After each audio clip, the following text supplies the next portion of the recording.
is a lamp unto my feet, and a light unto my path. Thy word is a lamp unto my feet, and a light unto my path. First reading. A reading from the prophet Jeremiah, chapter 18, verses 18 to 20.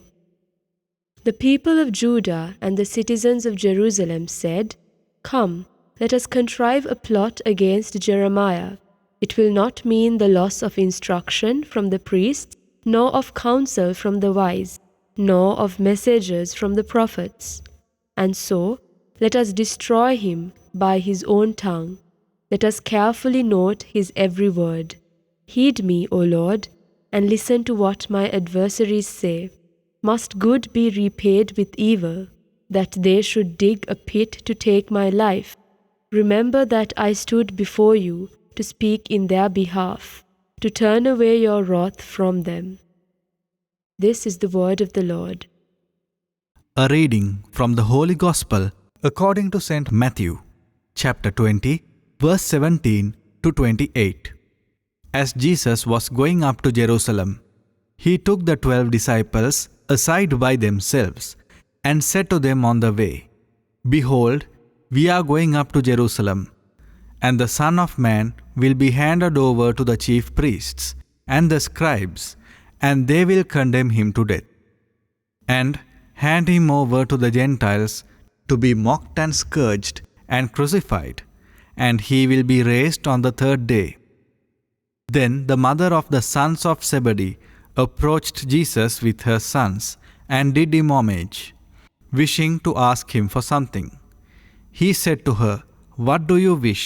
She answered him, "Command that these 2 sons of mine sit one at your right and the other at your left in your kingdom." Jesus said in reply, "You do not know what you are asking. Can you drink the chalice that I am going to drink?" They said to him, "We can." He replied, "My chalice you will indeed drink, but to sit at my right and at my left, this is not mine to give, but is for those whom it has been prepared by my Father." When the 10 heard this, they became indignant at the 2 brothers. But Jesus summoned them and said, "You know that the rulers of the Gentiles lord it over them, and the great ones make their authority over them felt. But it shall not be so among you. Rather, whoever wishes to be great among you shall be your servant. Whoever wishes to be first among you, you shall be your slave. Just so the Son of Man did not come to be served, but to serve, and to give his life as a ransom for many." The Gospel of the Lord. My dear brothers and sisters in Christ, my dear children, and my dear young generation, today, Wednesday, 16th of March 2022, we are in the second week of Lent, a time of preparation to celebrate the passion, death, and resurrection of Jesus. The Gospel offered to us in the sacred liturgy is from Matthew chapter 20, verses 17 to 28. Now Jesus, this is today we find the third proclamation of the passion, death, and resurrection of Christ. We will find 3 occasions where Jesus speaks about his passion, death, and also the resurrection, to teach the disciples what sort of a mission he has got on earth. And when we look at the Gospel, chapter 16, verses 21, Jesus speaks for the first time about the Paschal mystery. When I say Paschal mystery, it is once again the passion, death, and the resurrection.